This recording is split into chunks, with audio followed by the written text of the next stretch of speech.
Hi అందరికీ welcome to స్పందస్ Bommarillu. ఈరోజు నేనైతే సింపుల్ లంచ్ బాక్స్ రెసిపీ చూపిస్తున్నానండి. అది టమాటా రైస్. చక్కగా టైం ఎక్కువ లేనప్పుడు మంచి టేస్టీ రెసిపీ చేసుకోవచ్చండి. ఇది చాలా త్వరగా అయిపోతుంది, చాలా టేస్టీగా ఉంటుంది. ముందు ఒక కడాయి తీసుకొని దాంట్లోకి 2 టేబుల్ స్పూన్స్ ఆయిల్ వేసుకుందాం. అది కొంచెం వేడెక్కాలండి. ఆయిల్ కాస్త వేడెక్కాక ఇప్పుడు మసాలా దినుసులు వేస్తున్నాను.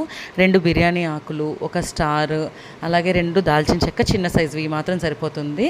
జాపత్రి, 4 లవంగాలు, 2 యాలకులు, ఇవన్నీ వేసుకున్నాక ఒక 5 జీడిపప్పులు వేస్తున్నాను. జీడిపప్పు ఊరికే కొంచెం ఎక్కువ ఫ్లేవర్ రావడం కోసం అంతే. ఇవన్నీ కొంచెం త్వరగా వేపుకోవాలండి. ఒక 2 నిమిషాలు ఆగాక పచ్చిమిర్చి సన్నగా చీల్చుకున్న ఒక 2 వేసానండి. పచ్చిమిర్చి మాత్రం దూరగా వేగాలండి. అది కొంచెం కలర్ చేంజ్ అయ్యేంత వరకు వెయిట్ చేశాక ఇప్పుడు సన్నగా తరిగిన ఆనియన్స్ మీడియం సైజు ఒక 2 తీసుకున్నాను. ఇవి కూడా వేసుకొని బాగా ఫ్రై చేసుకోవాలి. ఇలా కలిపేసుకున్నాక చక్కగా మనకి ఆనియన్స్ అనేవి కొంచెం వేగితేనే టేస్ట్ చాలా బాగుంటుందండి. ఇది వేగేదాకా వెయిట్ చేద్దాం. ఆనియన్స్ ఇప్పుడు సగం వేగాక అల్లం వెల్లుల్లి పేస్ట్ వేస్తున్నానండి, 1 టేబుల్ స్పూన్. ఇది ఫ్రెష్గా అప్పటికప్పుడు దంచుకుందేనండి. ఎందుకంటే ఇలాంటి రైస్ ఫ్లేవర్స్కి మీరు ఫ్రెష్గా అల్లం వెల్లుల్లి పేస్ట్ వేయడం వల్ల డబుల్ టేస్ట్ వస్తుంది. ఇలా ఒక్కసారి చేసి చూడండి, మీకు వాసన టేస్ట్ చాలా బాగుంటుంది. ఒక 5 నిమిషాల తర్వాత మనకి అల్లం వెల్లుల్లి పేస్ట్ చక్కగా వేగిపోయింది. ఆనియన్స్ కూడా కొంచెం కలర్ చేంజ్ అయ్యాయి. ఇప్పుడు కొంచెం క్యాప్సికమ్ వేస్తున్నానండి. ఇది మీకు ఆప్షనల్ అండి, వెజిటబుల్స్ అనేవి ఏవైనా వేసుకోవచ్చు. నేనైతే ఓన్లీ క్యాప్సికమ్ వేసాను. తర్వాత టమాటాస్ ఒక 3 మీడియం సైజు తీసుకొని క్యాప్సికమ్స్ ఏ సైజులో అయితే కట్ చేశానో అదే సైజులో కట్ చేసుకొని వేసుకొని ఒకసారి అలా మిక్స్ చేసుకోవాలండి.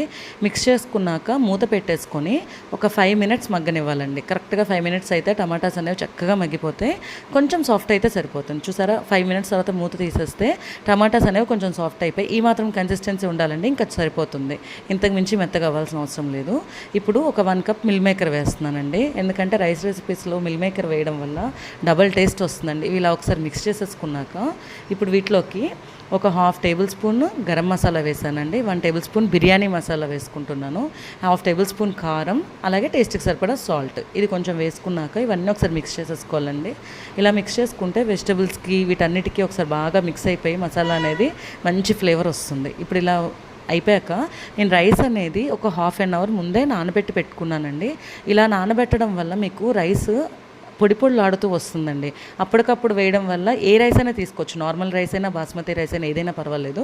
ఒక 1/2 అవర్ నానబెట్టండి. ఇలా మిక్స్ చేసుకున్నాను.